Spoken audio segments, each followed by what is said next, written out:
Acne start होती है, आप देखें टीन एज स्टार्ट होते साथ ही प्रेस कर रहे होते हैं, वहाँ पे फिर खड्डे पड़ जाते हैं। आपने लेने हैं मूली के बीज, खुश्क माल्टे के जो छिलकी है, नीम के पत्ते, खुश्क मुल्तानी मट्टी, गेंदे के फूल। आपने दही के अंदर इसकी पेस्ट बनानी है। इसके साथ आपके ब्लैक हेड्स, आपके व्हाइट हेड्स, आपके क्लोक पोर्स को डीप पोर क्लींजिंग करेगा। नाजरीन, कील, महासों या एक्ने का मसला आजकल सिर्फ नौजवानों तक महदूद नहीं बल्कि हर उम्र के लोगों में इसकी निशानदेही पाई जाती है। बाज़ औक़ात ये चेहरे पर मौजूद कील महासे हमारी खुद एतमादी को भी समहाउ टॉर्चर करते हैं। आप परेशान हो जाते हैं और दूसरों से मिलना हमारे लिए बड़ा मुश्किल हो जाता है। और कुछ लोगों को तो मैंने ये करते हुए भी देखा है कि वो शीशे में नहीं देखते क्योंकि उनको अच्छा नहीं लगता जब वो देखते हैं इतनी सारी एक्नी उनकी स्किन पर है।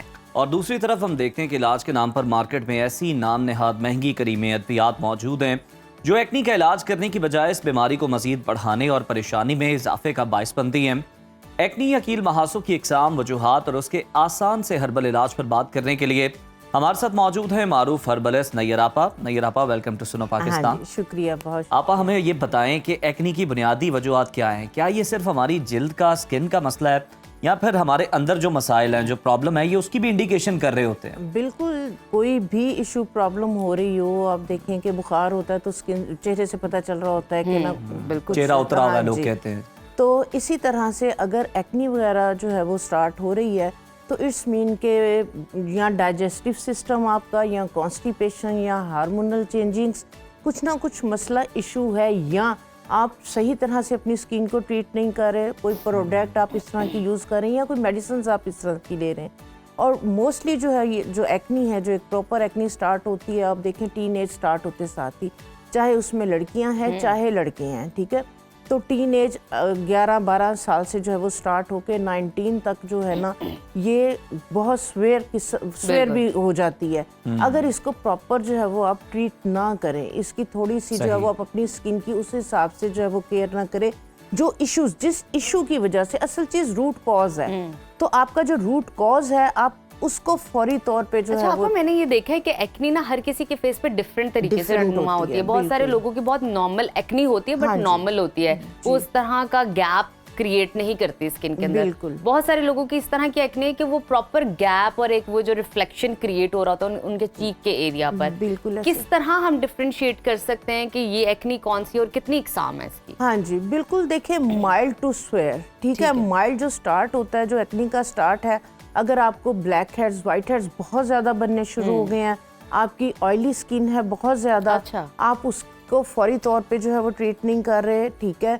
आपके पोर्स क्लॉग हो रहे हैं, ठीक है। आप प्रॉपर एक्सफोलिएट नहीं करते, ठीक है। अगर आप केयर नहीं करते तो ये फिर स्वेयर कंडीशन के अंदर चली जाती है, जिसके अंदर सिस्ट बन जाती हैं, पस, बल्कि यहाँ तक कि मैंने देखा है कि चेहरे पे फोड़े वो इतने मोटे मोटे बने हुए होते हैं, रेड स्किन होती है, इतनी ज्यादा इन्फ्लेमेशन और इन्फेक्शन जो है वो हो रहा होता है। तो आप अगर स्टार्ट से ही इसकी केयर नहीं करते हैं, ठीक है, तो फिर ये स्वेयर में चली जाती है। चले आप इसकी हल की तरफ आते हैं, बताइए कि खाने में क्या सुना है कि इसको छेड़ना नहीं चाहिए। हाँ, छेड़ना नहीं। आप हमें जरा बता दें नुस्खे के जरिए कि किस तरह हम इसको छेड़ सकते हैं और छेड़ें तो रिएक्ट नहीं करेगा। छेड़ें तो कितना छेड़ना है इसको? बिल्कुल ऐसे ही है, बिल्कुल भी नहीं छेड़ना चाहिए। अगर ये स्वेयर कंडीशन में चली गई है, पस भरी हुई है, रेड हुआ हुआ है, मैंने देखा है कि प्रेस कर रहे होते हैं, उसको निकाल रहे होते हैं, वहां पे फिर खड्डे पड़ जाते हैं जिसको स्कार्स कहते हैं। वो स्कार्स जाते भी नहीं है, फिर वो पूरी जिंदगी के लिए। इसलिए जिन लोगों को जो है वो एक्नी स्टार्ट हो रही है, ठीक है, उसके लिए जो है वो मैं इस तरह की रेमेडीज शेयर करूंगी कि अगर ब्लैक हेड्स बन रहे हैं, व्हाइट हेड्स बन रहे हैं ऑयली स्किन की वजह से, ठीक है, सबसे पहले तो वही हम पहले बात करेंगे कि अगर बॉडी एसिडिक है बहुत ज्यादा, हाथ पांव गर्म रहते हैं जिन बच्चियों के, लड़कियों के, लड़कों के, ठीक है, और हार्मोनल चेंजिंग है, ठीक है, तो उसके लिए जो है वो आप लोगों ने क्या करना है, आपने अजवाइन, जितनी अजवाइन उतनी आपने इसके अंदर सौंफ और उतना ही इसके अंदर आपने लेना है जीरा, ठीक है। उसको आपने जो है वो लेमन जूस के अंदर जो है ना आपने डाल, कितने लेमन्स का जूस होगा? आधा कप अजवाइन, आधा कप सौंफ, आधा कप हिस्फैज जीरा, इन तीनों चीजों को आपने आधा कप जूस के अंदर जो है ना वो इस तरह से जो है ना वो डिप कर देना, ठीक है। अच्छी तरह से जो है ना ये जूस जो है इसको आपने आधे घंटे के लिए छोड़ देना। आधे घंटे के बाद ये सारा जो ऑरेंज ये इसका जूस है लेमन का, स्क्वीज कर लेंगे। उसके बाद आपने इसको जो है वो फैला देना है। ये 2 दिन के अंदर जो है ना वो बिल्कुल ड्राई हो जाएगी तमाम चीज़ें। इनका आपने पाउडर बना लेना है। पाउडर बना के इसके अंदर आपने पिंक साल्ट थोड़ा सा ऐड कर लेना है टेस्ट के मुताबिक। सही। ये आपका एक वो हाजमे आपके गट को जो है ये बेहतर करेगा, आपकी बॉडी को अल्कालाइन रखेगा, एसिडिक नहीं होने देगा। जब आपकी बॉडी एसिडिक नहीं होगी तो आपका जो है वो ऑयल भी जो है वो कंट्रोल रहेगा। अच्छा। आपका गट जो है वो बेहतर होगा, डाइजेस्टिव सिस्टम आपका बेहतर होगा। ठीक है, ये आपने जब खाना खाया, इतना मजे का ये चूरन बनता है। जब आपने खाना खाया आप इसको ½ टीस्पून ले सकते हैं, दिन में 2 या 3 दफा। जिन लोगों का ब्लड प्रेशर हाई रहता है वो इसमें अजवाइन ऐड ना करें। नंबर 1। नंबर 2 आ जाते हैं हम एक्सफोलिएशन की तरफ। जिनके ब्लैक हेड्स बन रहे हैं, व्हाइट हेड्स बन रहे हैं, गर्मियां स्टार्ट होते साथ ही पसीना आ रहा है, ऑयल आ रहा है, ठीक है, आप प्रॉपर अगर अपनी स्किन की केयर नहीं करते तो वो फिर एक्नी की तरफ चला जाता है। तो उसके लिए जो है वो आपने क्या करना है, आपने लेने हैं मूली के बीज। मूली के जो बीज है ये एक्नी को, ऑयल को कंट्रोल करने के लिए और स्किन की जो टैनिंग है उसको रिमूव करने के लिए, जो ओपन पोर्स है उसको मिनिमाइज करने के लिए ज़बरदस्त इसके जो है वो रिजल्ट है।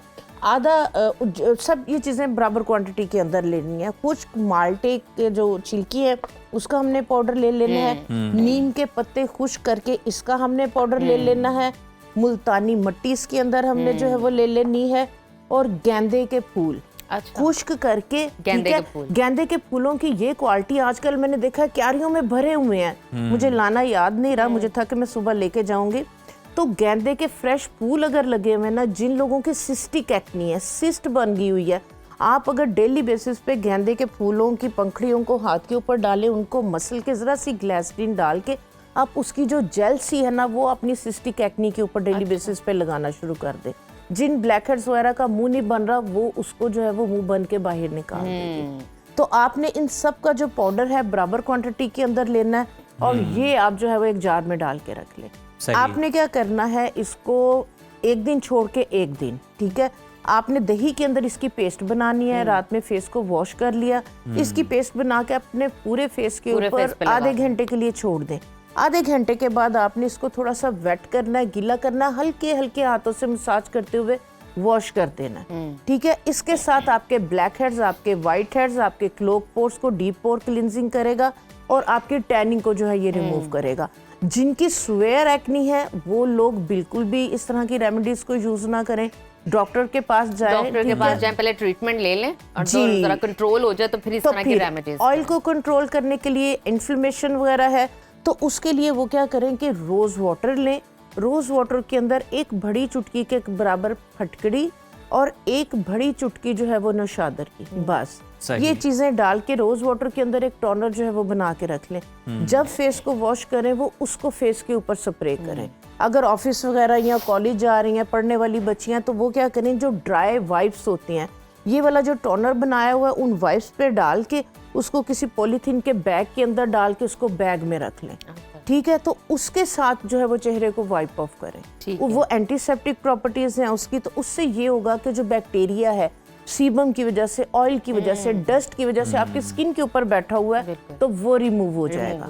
और प्लीज उनको छेड़े नहीं आप उसको, जो आप जो लोग छेड़ चुके हैं, निशान पड़ गए हैं, स्कार जेल्स बड़ी अच्छी खासी महंगी है, अगर आप बेहतर लें कोई मार्केट में, हाँ जी, उसके लिए भी कोई टोटका कुछ इस तरह की चीज है? जबरदस्त, जी जी बिल्कुल, बहुत अच्छा क्वेश्चन किया, माशाल्लाह से समझदार हो गया बेटा। बस आपकी सोहबत का नतीजा।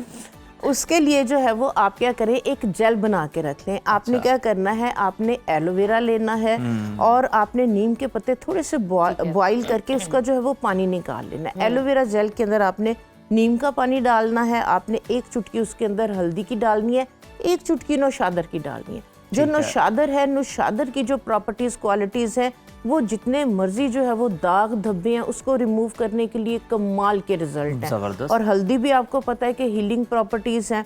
तो ये वाली जेल आप बना के फ्रिज में रख लें। ये आपने हर 8 दिन के बाद बनानी है। तो आपने जब ये वाला जो है वो स्क्रब यूज़ किया या आपने जो एक्सफोलिएटर यूज़ किया फेस को वॉश करके, तो आपने वो वाली जेल जो है ना वो आपने रात को भी लगा लेनी है, सुबह में आप जा रहे हैं तो ये आप जस्ट लाइक अ प्राइमर, इसमें अगर आप थोड़ी सी साथ ग्लिसरीन आप ऐड कर लेंगे जी। तो ये आपका एज अ प्राइमर भी यूज होगा। तो आप इसको पूरे जेल को फेस के ऊपर लगा के इसके ऊपर आप अपनी जो भी कॉम्पैक्ट पाउडर लगा रहे हैं, हल्का सा ब्लश लगा रहे हैं, बाहर जाना है तो आप जो है वो इसको एज अ प्राइमर फेस के नीचे इसको लगा के तो आप जो है वो जा सकते हैं। ये आपकी स्किन को जो है वो प्रोटेक्ट भी करेगा डस्ट वगैरह, किसी भी तरह के बैक्टीरिया वगैरह से भी, और एक प्राइमर के तौर पे आपके पोर्स को जो है ना ये एक फिनिशिंग जो है वो लुक दे देगा। आपके पोर्स के अंदर कोई भी अगर पार्टिकल्स वगैरह बेस वगैरह लगा रहे तो पोर्स के अंदर नहीं जाएगा। बिल्कुल ठीक है, बिल्कुल सही, बिल्कुल ठीक। अच्छा मुझे ये बताइए आपा कि ये तो आपने उन लड़कियों के बारे में बात की जो ऑलरेडी इस तरह के पिंपल्स वगैरह हो रहे हैं, अभी वो फाउंडेशन या मेकअप उस तरह यूज़ नहीं करती। वो लोग जो मेकअप यूज़ करते हैं उनके लिए क्या है कि बिफोर मेकअप वो ऐसा कोई प्रोडक्ट या ऐसा कोई पेस्ट आप बताएं हाँ जी। ताकि उनके पोर्स के अंदर मेकअप ना जाए और एक्नी ना हो। बेसिकली होता तो यही है ना, 4-5 घंटे आपके मुंह पे फाउंडेशन लगी हुई है और वो पोर्स के अंदर चली जाती है। क्लिंजर आप कितना को यूज कर लेते हैं, आपकी स्किन एक टाइम के बाद ड्राई हो जाती है। तो कोई ऐसा कोई लिक्विड या ऐसा कोई आप क्रीम बताना चाहें? जी बिल्कुल, देखिए जाहिर सी बात है कि मजबूरी अगर है कि आपने सारा दिन जो है वो मेकअप करके रखना है या कोई बेस लगानी है, तो जिन लोगों के ओपन पोर्स हैं और जिन लोगों की ऑयली स्किन ठीक है, तो सबसे पहले ये है कि ऑयल को कंट्रोल किस तरह से करना है कि वो देर तक जो है ना वो उनका ऑयल कंट्रोल रहे। वो क्या करें कि वो एलोवेरा जेल लें, ठीक है, थोड़ा सा उसके अंदर पुदीने के पत्ते डालें और उसको जो है वो ग्राइंड कर लें। उसका जो पानी है उसके अंदर सपोज अगर 1 कप ये पानी है उसके अंदर जस्ट 1/4 टीस्पून, क्योंकि जो फटकड़ी है ये पोर्स को मिनिमाइज करती है, ऑयल को कंट्रोल करती है, एंटीसेप्टिक प्रॉपर्टीज है, लेकिन काइंडली डायरेक्ट उठा के फटकड़ी को मुंह के ऊपर नहीं मलना। अच्छा, ऐसे बिल्कुल नहीं करना। स्किन को वक्त से पहले झुर्रियां ले आती है। लोग कहते हैं जी फटकड़ी जो है वो स्किन को टाइट करती है रिंकल्स के लिए, लेकिन डायरेक्टली अप्लाई नहीं करना। डायरेक्ट प्रॉपर्टीज तो लोगों को पता है लेकिन एप्लीकेशन का पता नहीं कि वो किस तरह से अप्लाई उसके अंदर जो है वो 1/4 टीस्पून फटकड़ी की डाल के मिक्स करके ये आइस क्यूब जो है वो जमा लें। ठीक है। तो जब मेकअप करना है, आप फेस को वॉश किया, आप ये वाली आइस क्यूब निकालें, इसको पूरे फेस के ऊपर जो है वो आप मसाज कर लें। ठीक है, और ये आपकी स्किन के अंदर जो इसका जूस है ये पेनिट्रेट हो जाएगा। उसके बाद आपने जो मेकअप स्टार्ट करना है, पहले हल्का सा कॉम्पैक्ट पाउडर लगाना है आपने, क्योंकि जो कॉम्पैक्ट पाउडर है वो आपके ऊपर एक लेयर सी बना देगा। उसके बाद आपने जो भी लगाना है लगाना। तो इसके साथ ये है कि आपके पोर्स के अंदर जो है ना वो कोई भी इस तरह की फाउंडेशन या कोई भी चीज़ वो नहीं जाएगी। दूसरे नंबर पे आपने जब शाम में फेस को वॉश करना है, एक चीज ध्यान में रखें, आपने कोई भी ऑयली बेस वगैरह लगाई है उसको रिमूव करने के लिए सिर्फ फेस वॉश या साबुन काम नहीं करता, ऑयल को रिमूव ही ऑयल करता है। तो जो मेकअप रिमूवर है वो सबसे ज्यादा जरूरी है कि ऑयली स्किन के लिए कौन सा जो है वो मेकअप रिमूवर जो है वो बेहतर है। कोकोनट ऑयल, ठीक है, आपने क्या करना है, फेस को वॉश कर लिया, आप कोकोनट ऑयल का थोड़ा सा मसाज करके जब टिश्यू ऑफ करोगे आप हैरान हो जाओगे कि ये बेस कहाँ से निकली है। बेस कहाँ से निकली है? वो ऑयल अंदर से जाके ऑयल को जो है वो माइल्ड करके निकाल के लेके आएगा। उसके बाद फिर आप अगेन एक दफा फेस को जो है वो वॉश करें ताकि जो ऑयल आपने अप्लाई किया है वो भी रिमूव हो जाए। तो फेस वॉश के लिए आप क्या करें कि आपने क्या करना है कि जो ग्लिसरीन है, जो ग्लिसरीन है ये बेहतरीन आपका जो है वो स्किन का बैरियर है। आपने कोई भी फेस वॉश ले रहे हैं, आपने फेस वॉश के अंदर थोड़ी सी ग्लिसरीन ऐड कर लेनी है। तो इसके साथ आप फेस वॉश उसके साथ आप देखें कि आपका एक तो फेस वॉश माइल्ड हो जाएगा और दूसरे नंबर पे जो ग्लिसरीन है, जैसे ब्रेक में भी बात हो रही थी, एंटीसेप्टिक प्रॉपर्टीज हैं, एंटी इन्फ्लेमेटरी है, तो ये भी वैसे भी आप ग्लिसरीन का जिक्र अक्सर ही करती रहते हैं कि इसकी इतनी सारी प्रॉपर्टीज हैं, हेल्दी है, लेकिन आपने डायरेक्ट बिल्कुल भी अप्लाई नहीं करना। हाँ जी, बिल्कुल माइल्ड करके क्योंकि मैंने अपने सराउंडिंग बहुत सारे ऐसे लोग देखे जो डायरेक्टली अप्लाई नहीं करना। बिल्कुल ठीक है, बहुत शुक्रिया आपा, आपकी मौजूदगी का बड़ा अच्छा लगा आपसे मिलके, और आपकी प्यारी प्यारी बातें और टिप्स, क्या ही बात है।